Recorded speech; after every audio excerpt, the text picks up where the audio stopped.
नमस्कार, मैं मुकेश यादव आप सभी का जीएस वाटिका में स्वागत करता हूं। इस चैनल के माध्यम से मैं आप लोग को सीटेट का 1 to 5 ईवीएस सब्जेक्ट पढ़ा रहा हूं। तो आज का टॉपिक है फूल। तो ध्यान रखेंगे, आज का टॉपिक फूल। तो कहा जाता है कि फूल में आप यह देखेंगे कि फूल को हम लोग पौधा का प्रजनन अंग कहते हैं। ध्यान रखिएगा, इससे हम लोग क्या कहते हैं? प्रजनन अंग। फूल जो है पौधा का प्रजनन अंग कहते हैं। और आप देखेंगे कि फूल में बहुत सारे पंखुड़ियाँ पाई जाती है जो कि रंगीन होती है। इसमें पाई जाती है पंखुड़ियाँ, और पंखुड़ियाँ कैसा होता है? रंगीन। ध्यान रखेंगे, लाल, पीला, हरा, नीला, जिस भी तरह का है वो पंखुड़ियाँ आपको रंगीन होती है। और कहा जाता है इस फूल के कई भाग होते हैं, जो कि खासकर 4 भाग होते हैं। अब फूल में भाग जो होते हैं कितने होते हैं? 4। इसमें नंबर 1 में आप कह सकते हैं बाह्य दल। इसके अलावा आप पढ़ेंगे स्त्री केसर, पुंकेसर और पंखुड़ी। पंखुड़ियाँ आप कह सकते हैं। इसके अलावा स्त्री केसर। इसके अलावा एक चौथा जो है उसका नाम है पुंकेसर। पुंकेसर। तो ये जो है यह फूल, ध्यान रखेंगे, फूल के कितने भाग हैं? तो 4 भाग हैं। बाह्य दल, पंखुड़ी, स्त्री केसर और पुंकेसर। अगर मान लीजिए कि आप इस तरह से सपोज कीजिए कि यह आपका कोई फूल है, मान लीजिए ये फूल है, तो आप देखेंगे कि फूल में इस साइड भी इस तरह से एक पत्ता निकला रहता है। तो इसे जो हम लोग कहते हैं यह पंखुड़ी कहते हैं। इसके अलावा ये जो है इसको हम लोग कहते हैं, आपको माफ कीजिएगा, इसको हम लोग कहते हैं बाह्य दल। बाह्य दल इसको कहते हैं पंखुड़ी। और यहाँ आप देखेंगे कि एक इस छोटा सा इस तरह का आपको बीज टाइप का होगा, इस तरह का, ऐसे ऐसे करके। तो ये जो छोटा छोटा है ये वाला को कहते हैं हम लोग पुरुष। याद रखिए, पुकेसर, पुकेसर। इसमें एक बड़ा सा होता है इस तरह से, आप देखेंगे जो बड़ा सा होता है, और ऐसे करके ये बड़ा सा आपको पार्ट्स होगा, ये वाला बड़ा वाला, जिसको हम लोग कहते हैं स्त्री केसर। तो ध्यान रखेंगे ये फूल के पार्ट्स को, ये जो नीचे वाला पौधा है इसको बाह्य दल कहते हैं, पत्ता जो हरा वाला होता है, यह जो है पंखुड़ी कहलाता है। इसमें छोटा छोटा जो इस तरह से होता है आप देखेंगे तो इसको कहते हैं पुंकेसर। इसको समझ लीजिए, पुंकेसर मतलब पुरुष, यह पुरुष है, और स्त्री केसर मतलब महिला है। यानी कि फूल के अंदर पुरुष और महिला दोनों चीज पाया जाता है। तो पुरुष को हम लोग कहते हैं पुंकेसर और महिला को कहते हैं स्त्री केसर। अब बात करते हैं कि इसके अंदर आपका फूल में एक केमिकल होता है, एक और है, एक तरल पदार्थ होता है फूल के अंदर। वह जो तरल पदार्थ होता है वो मीठा होता है, इसी को हम लोग पराग कहते हैं। ध्यान रखेंगे, फूल के अंदर एक तरल पदार्थ होता है जो कि मीठा होता है, सकरा जिसे आप कहते हैं, और उसे हम लोग पराग कहते हैं। और इसी को हमिंग बर्ड, तितली और छोटे मोटे कीट पतंग जो हैं वो खाते हैं।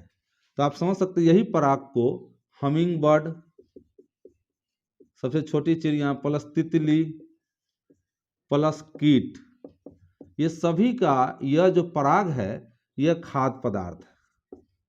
खाद्य पदार्थ का मतलब होता है खाने वाला।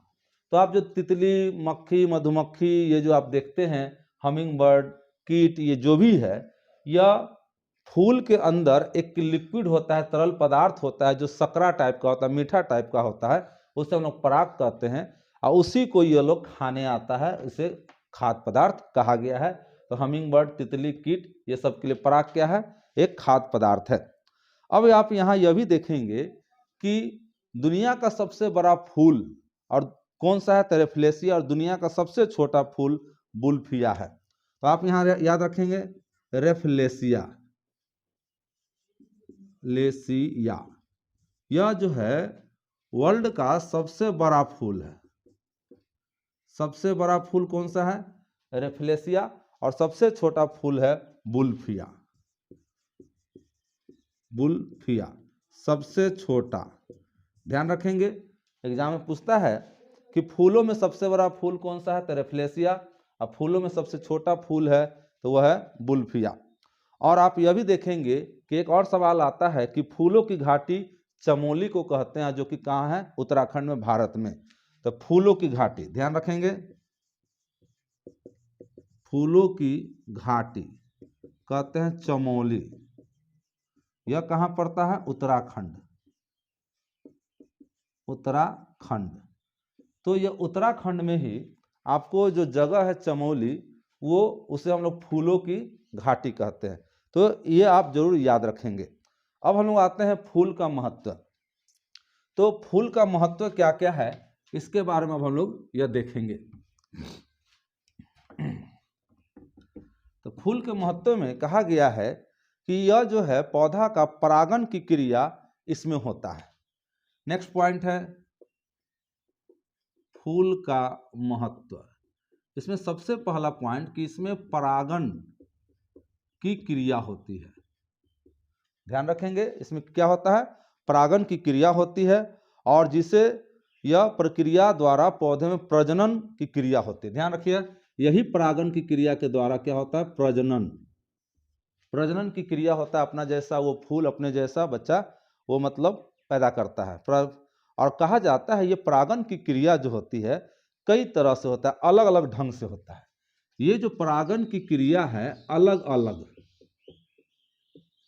अलग तरीका से होता है। तो वो अलग अलग तरीका कौन है, तो आप कह सकते हैं इसमें नंबर 1 में आप कह सकते हैं वायु द्वारा, दूसरा कीटों द्वारा, पानी द्वारा, पक्षियों द्वारा, जंतुओं द्वारा। तो आप कह सकते हैं वायु द्वारा, कीटों द्वारा, जल द्वारा, पक्षी द्वारा, जंतु द्वारा। तो आप यहाँ देख सकते हैं ये जो परागण की जो क्रिया है फूल में जो होता है, जिसके कारण प्रजनन की क्रिया होती है। तो यह प्रजनन की क्रिया आपको वायु द्वारा भी हो सकता है, कीट द्वारा हो सकता है, जल द्वारा हो सकता है, पक्षी द्वारा हो सकता है, और जंतु के द्वारा हो सकता है। जैसे आप देख लीजिए जंतु में चमगादड़ और घोंघा। तो ये याद रखिए, जंतु में कौन आ गया, चमगादड़ प्लस घोंघा, घोंघा। यह दोनों जो जंतु है यह भी आपको पौधा में परागण की क्रिया फूल के द्वारा ही संपन्न कराती है। अब यहाँ देखेंगे एक नोट याद रखिएगा कि आक के पौधा, ध्यान रखेंगे, आक, आक का जो पौधा होता है इसमें परागण की क्रिया आपको जो होती है वो भैंस तथा गाय द्वारा होता है। इसमें जो परागण की क्रिया होता है यह 2 जीव, एक गाय और एक भैंस। तो ये ध्यान रखेंगे, आक का जो पौधा है उसमें पौधा का बीज का परागण की क्रिया जो होती है वो भैंस तथा गाय द्वारा होती है। अब यहाँ देखते हैं कि कुछ फूल ऐसे हो जो हैं जो खाए जाते हैं और कुछ फूल से इत्र बनाए जाते हैं। तो खाने वाला जो फूल है जैसे केला का, सहजन, कद्दू, तोरई, तो याद रखिए खाने वाला फूल जो है वो कौन सा है, केला। आप देखें केला का जो पत्ता होता है वो हम लोग देखते हैं। इसके अलावा सहजन, कद्दू, सहजन हो गया, कद्दू हो गया, तोरई हो गया। तोरई मतलब ये ध्यान रखेंगे, ये सब जो है आपको खाने वाला फूल है, केला, सहजन, कद्दू, तोरई। और कुछ फूल ऐसा है जिससे सेंट बनाया जाता है, इत्र बनाया जाता है। तो आप यह भी देखेंगे कुछ फूल से इत्र भी बनाई जाती है। एक बात और ये भी याद रखिए, इत्र यानी कि जिसे हम लोग कहते हैं सेंट। इसके अलावा आपको कुछ फूल जो है वो दर्द, दांत का दर्द है उसमें वो काम आता है, जैसे लौंग, ये भी याद रखेंगे, लौंग, ये दांत के दर्द में, दांत दर्द, लौंग जो होता है वो दांत के दर्द में आता है। इसके अलावा केसर, ध्यान रखेंगे, प्लस केसर, ये सभी जो है यह फूल है। लौंग भी फूल है, लौंग इस तरह से कर दीजिए, लौंग फूल है, केसर भी फूल है। तो आप यहाँ यह देख सकते हैं कि आक का पौधा जो है वो गाय और भैंस के द्वारा उसमें परागण की क्रिया होती है। तो हम लोगों ने यह फूल के बारे में देखा। अब आते हैं फल। तो अब आप लोग फल के बारे में देखेंगे कि फल में क्या क्या होता है। नेक्स्ट पॉइंट, फल। कहा जाता है कि फलों का जो निर्माण होता है, इसमें लिखा गया है कि फल का निर्माण फूलों के अंडाशय में होता है। ध्यान रखिएगा, अंडाशय, इसका नंबर 1 आप कह सकते हैं अंडाशय। तो फल का निर्माण कहाँ होता है? तो फूलों के अंडाशय भाग से होता है। उसके बाद कहा गया है कि फलों के अंदर एक बीज होता है और वो बीज मीठा या खट्टा दोनों प्रकार का होता है। और इस फल के अंदर बीज पाया जाता है, बीज, और बीज जो होता है या तो मीठा होगा और नहीं तो खट्टा होगा, फल के अंदर जो बीज पाई जाती है। अब हम लोग फल का उदाहरण में आप देख सकते हैं जितना भी है, सेब, अमरूद, इसके अलावा अनार, टमाटर को भी हम लोग फल कहते हैं, नींबू को भी फल कहते हैं। ध्यान रखिएगा, फल में आपको टमाटर भी आ जाएगा प्लस नींबू भी आ जाएगा, ये दोनों जरूर याद रखिएगा। इसके अलावा सेब, संतरा जो भी है वो सब तो है ही। अब यहाँ कहेंगे कि फल के अंदर जो बीज होता है उसमें कहा गया है कि फूलों में पाए, और फूल के भी अंदर बीज होता है। तो यहाँ हम लोग देखेंगे फूल के अंदर वाला बीज, फूल का बीज। तो फल के अंदर में तो बीज जनरली हो गया, फूल के अंदर में जो बीज होता है उसमें कहा गया है, उसे हम लोग सीड्स कहते हैं। फूल के अंदर जो बीज होता है उसे क्या कहते हैं? सीड्स, यानी कि उसे हम लोग बीजांड कहते हैं। बीजांड कहिए या अंग्रेजी में सीड्स कहिए। और इसी के अंदर, बीज के अंदर ही आपको भ्रूण होता है। मान लीजिए कि यह सीड्स है और इसी के अंदर जो होता है यह आपको भ्रूण होता है, और ये हो गया बीज जिसे आप बीजांड कह दे, यह हो गया बीजांड। इसी के अंदर में भ्रूण होता है। और बात करते हैं कि यही भ्रूण को अगर पानी और हवा, जैसे आप देखिएगा चना को अगर पानी में भिगो के रात में रख दीजिए, रात में भिगो दीजिए और उसको एक सूती कपड़ा से बांध दीजिए, तो सुबह में क्या होता है? अंकुर जाता है, अंकुरित हो जाता है। तो ठीक उसी तरह से इस बीज में अगर आप नमी प्लस वायु, यानी कि भिगो कर कपड़ा में बांध दीजिए तो वहां पर हवा लगेगा, और नमी और वायु से क्या हो जाएगा? ये अंकुरित हो जाएगा। अंकुरित का मतलब जिस तरह से यह चना होता है, मान लीजिए कि चना है, तो चना इस तरह से यह निकल आता है आपको कुछ, तो आप देखिएगा इसको अंकुरित कहते हैं। तो नमी जरूरी है, यानी कि नमी का क्या मतलब? पानी की मात्रा, और दूसरा कि हवा। तो ये दोनों के मिलने से आपका जो बीज है वो अंकुरित हो जाएगा। अब यहाँ कहा गया है कि बीज का महत्व क्या है। तो बीज का महत्व है, एक तो हम लोग बीज से क्या क्या कर सकते हैं, तो आप देखिए तेल निकाल सकते हैं, जैसे सरसों का बिया, सरसों से तेल नहीं बनता है, बादाम हो गया उसका भी तेल होता है, सोयाबीन हो गया तेल होता है। तो एक तो हम लोग तेल भी निकालते हैं, और दूसरा इसे हम लोग बीजों को खाते भी हैं। तो देख लीजिए, जैसे आपका है गेहूं है, चावल है, मकई है, ये सब जो आप देखते हैं, गेहूं, चावल, मकई, दाल, काली मिर्च, सौंफ, ये सभी बीज है। ध्यान रखेंगे, गेहूं, चावल, मकई, गौर करेंगे। इसके अलावा दाल, काली मिर्च, दाल हो गया, मिर्च हो गया, ये सभी जो हैं यह सब किसका उदाहरण है? बीज का। तो आपसे पूछा जाएगा कि दाल या चावल का हम लोग कौन सा भाग खाते हैं, तो आप कहेंगे कि यह कई प्रकार बीज खाते हैं। क्या खाते हैं? बीज। तो एग्जाम में यह पूछ सकता है। अब हम लोग देखेंगे पौधों के प्रकार। नेक्स्ट पॉइंट है पौधा का प्रकार। अब पौधा कई प्रकार का होता है, पौधा का प्रकार। अब ये पौधा के प्रकार में देखते हैं कि यहां पर लिखा गया है कि पौधा का 4 प्रकार का होता है। एक है नंबर 1 शाक, जिसे हम लोग शाक को अंग्रेजी में कहते हैं हर्ब्स, HERBS। दूसरा है झाड़ी, जिसे हम लोग श्रब्स कहते हैं। तीसरा जो है उसका नाम है वृक्ष, यानी कि ट्री। और चौथा जो है यह लताएं, लताएं जिसे हम लोग कहते हैं वाइनस। और यह लताएं फिर 2 प्रकार का होता है। एक को कहते हैं विसर्पी लता, आरोही लता, विसर्पी लता और एक होता है आरोही लता। तो ये विसर्पी लता को हम लोग क्रीपी क्रीपर्स कहते हैं, क्रीपी क्रीपर्स।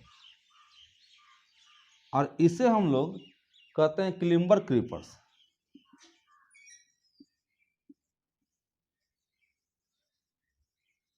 तो ध्यान रखेंगे, ये जो आप देख रहे हैं कि पौधा का प्रकार, तो पौधा 4 प्रकार का होता है। शाक, जिसे शाक हो गया, झाड़ी हो गया, वृक्ष हो गया, और लताएं। लता भी 2 प्रकार का, विसर्पी लता और आरोही लता। तो शाक में कहा जाता है कि इसके बारे में कि एक तो यह छोटा होता है, और यह जो खाना बनाता है सूरज की रोशनी में, वह तना से होता है। तो एक तो मान लीजिए कि इस तरह का, सपोज कीजिए कि इस तरह का पौधा है, यह मान लीजिए, सपोज कीजिए। तो यह जो है, एक तो यह छोटा होता है, दूसरा यह जो इसका तना है, तना हरा होता है। तो तना जो होता है इसका हरे रंग का होता है और बहुत ही कोमल होता है। और इसके अलावा इसमें अत्यधिक टहनियाँ होता है। टहनी जिस तरह से आप देख सकते हैं, यह टहनी। इसके अलावा यह कोमल होता है, प्लस इसमें टहनी होती है। टहनी छोटा पौधा, बहुत सारा उसका पार्ट्स निकला हुआ रहता है। तो इस जैसे में आप क्या कर सकते हैं, धनिया, मेथी, पालक। इसमें उदाहरण में लिखिएगा, इसमें कौन कौन आ जाएगा, धनिया, मेथी, पालक। धनिया, मेथी, पालक जो है, यह किसका उदाहरण है, तो साग का। और साग जो होता है बहुत छोटा पौधा होता है, उसका तना हरा होता है और ये बहुत ही कोमल होता है, इसमें बहुत सारी टहनियाँ होती है। तो जैसे में धनिया, मेथी, पालक, ये सभी जो है आपको साग में आते हैं। अब झाड़ी में जो होता है, झाड़ी जो होता है साग से थोड़ा यह बड़ा होता है, तना मोटा होता है और इसमें भी बहुत सारे शाखाएं होती है। तो इसके कुछ उदाहरण गुलाब, गुड़हल और नींबू। ध्यान रखिएगा, इसमें गुलाब है, गुड़हल है, नींबू। यह जो है, इसमें यह कहा गया है कि यह तीनों गुलाब, गुड़हल, नींबू जो है झाड़ी का उदाहरण है।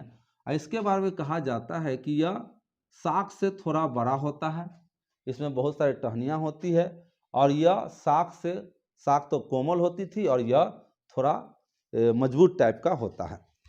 इसके अलावा वृक्ष, तो आप वृक्ष में कह सकते हैं कि जो दोनों से, शाक और झाड़ी दोनों से बड़ा होता है और यह बहुत बड़ा और विशाल होता है। ध्यान रखेंगे, यह जो ट्री जो है, तो इसमें ट्री में कौन कौन आ जाएगा, तो ट्री में तो बहुत सारा आम, नीम, जामुन, पीपल, कीकर, आप कह सकते हैं। आम हो गया, नीम, जामुन, पीपल इत्यादि।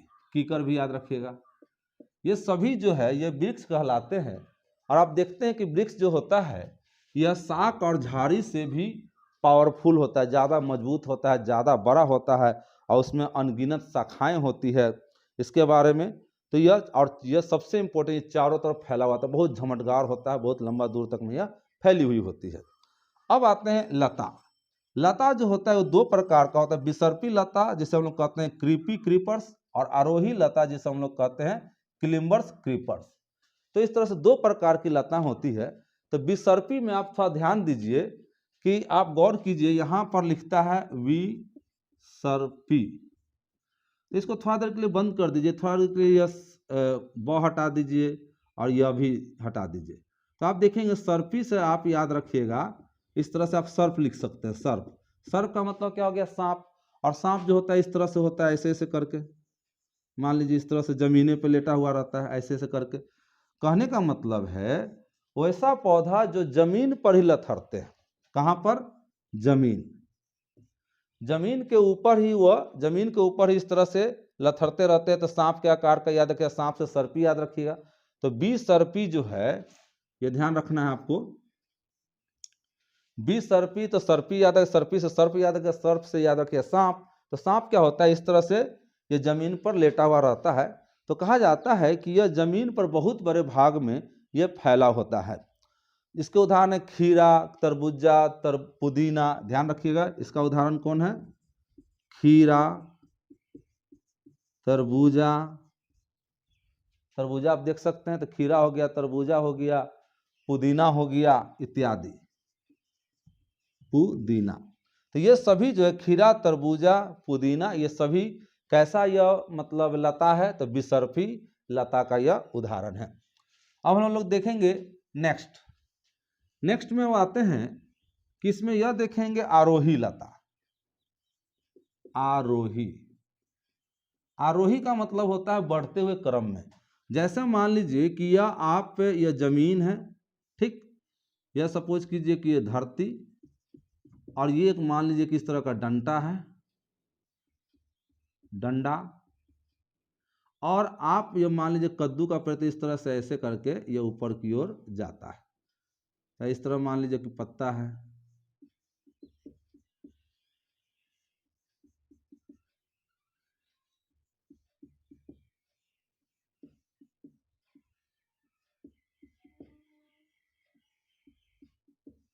तो इस तरह से ये जो ऊपर की ओर यह जाता है इस तरह से, तो इस नीचे से ऊपर की ओर जाता है, तो इसे कहते हैं क्लिम्बर, ऊपर चढ़ना।